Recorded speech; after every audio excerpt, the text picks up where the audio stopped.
In this video, we're going to go through learning target 731, which is the area of composite figures. And so composite just means like multiple combined shapes. So instead of finding the area of just a triangle, it will be something like these, where there's like multiple things represented in one shape, and you kind of just have to like break them down. So as I start kind of giving a broad explanation, you can start drawing these two images. Those will be the first two ones we go through. And then if I get started and you haven't finished drawing yet, just pause it, finish drawing, and then come back. So the general idea of finding the area of composite figures is to break the figure down into its parts, so into easier shapes that we know how to find the area of. And so in order to do that, I like to kind of just like use dashed lines to separate it into pieces. So this L-shaped, we can't find the area of an L shape, but we can find the area of rectangles. And it looks like it can be made up of two rectangles, either a very tall one and then a shorter length side, or a very long one and a shorter tall side. And it doesn't really matter which you choose. So basically I'm saying you can either cut it here and find the area of this and then the area of this, or you can cut it here and find the area of the tall one and then this part. It's up to you. And then I like to put my area of each piece inside of the piece, and then I'll add them up to find the total. So I'm going to start with this one up here, and you really need to be careful about what the dimensions are for the one that you are looking at. So for the top piece, it tells me that the entire left side, so this entire side, is 9, but I only need from here to here, here to here. And so I look at like the other information given. The only other thing about height is over here, where this is 2 centimeters tall and this whole thing is 9. So if this tiny part is 2, then that means to find out what's left, I do 9 minus 2. And sometimes I'll even go in and I'll write like, so this side is 2. I know that. And so that makes this side 7. And that makes this side 7. Now for the area of a rectangle, I need the length and the width, or the base and the height. So I have the height part, but I need to find the horizontal lines. And so again, I'm going to look at my horizontal pieces of information given. So this whole thing is 10. Great. This piece is 6. So to find this smaller piece, 10 minus 6 gives me 4. And then up here is 4 as well. So to find the area of this part, I am just going to do 7 times 4. And 7 times 4 gives me 28. So this box is 28. Now this one is, the base is 10, the height is 2. So 10 times 2 gives me 20. And so to find the total, this is 20, this is 28. I add them together to get 48 centimeters squared. Now I want you to go ahead and try this next one on your own. So pause it, try it on your own. When you come back to it, we can go through the answer.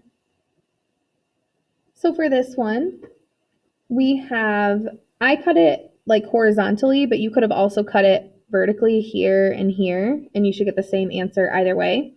But if you do horizontally, then you can kind of fill in the missing pieces. So this side over here is 3 because it matches this. And this is 5 because 12 minus 7 is 5. And so to find the area of this one, 12 times 3 gives me 36. Here, I had to do a little bit extra work because I know this whole length is 12, but this is 3 and this is 3, so I subtract 12 minus 3 gives me 6. And then this side is 5, so I get 30. And then over here, 3 times 15 is 45. So I get a total of 111 meters squared. So now let's look at this next example, and very similar, we're going to break it down into its pieces, find the area of each piece, and then come back and find the area of the total. So this one is a rectangle and then half of a circle. So the rectangle one, I'm just going to multiply the base times the height. So 20 times 30. And I get 600. Now, for the semicircle, it doesn't look like they give us any information. But remember, for a circle, my area formula is pi r squared. So all I need to do is find the radius. And so down here is 20. That means up here the length will be 20. And half of that is 10. So my radius is 10.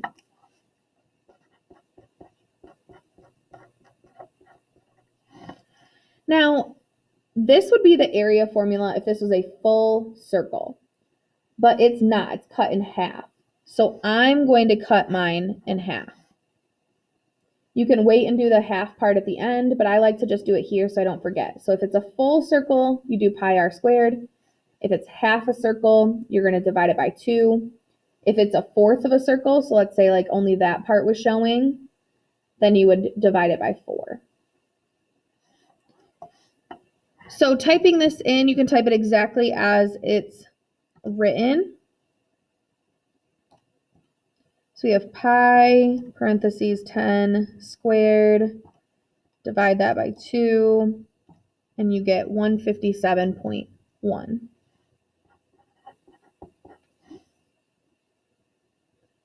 Now I just need to add those two together to find my total. And we get 757.1 millimeters squared. So just be careful with semicircles. If you have half a circle, you want to take the area formula and divide by 2. So why don't you go ahead and try this one that's just like it. So pause the video, try it, and then come back to the video. All right, so I have 24 as the area of the rectangle and then 56.5 as the area of the semicircle. And this is the formula I used. We want to cut it in half since it's half a circle. So your total should be 80.5. So now there's one more that I want to show you, and that involves a triangle because we have not seen a triangle yet.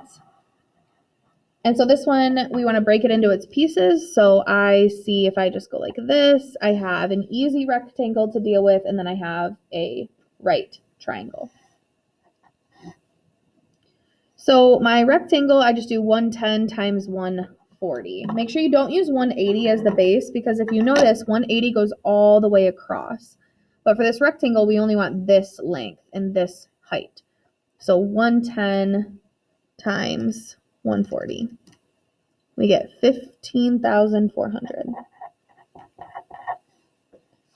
Now for the triangle, we want to use the formula 1/2 base times height. And I need to figure out my base and my height to do that. So my base, this whole length is 180. This length is 110. And so to figure out this length, I just want to do 180 minus 110 to get me 70. Now my height, same thing. I know this little chunk of height is 50. This whole chunk is 140. So if I subtract, I get 90.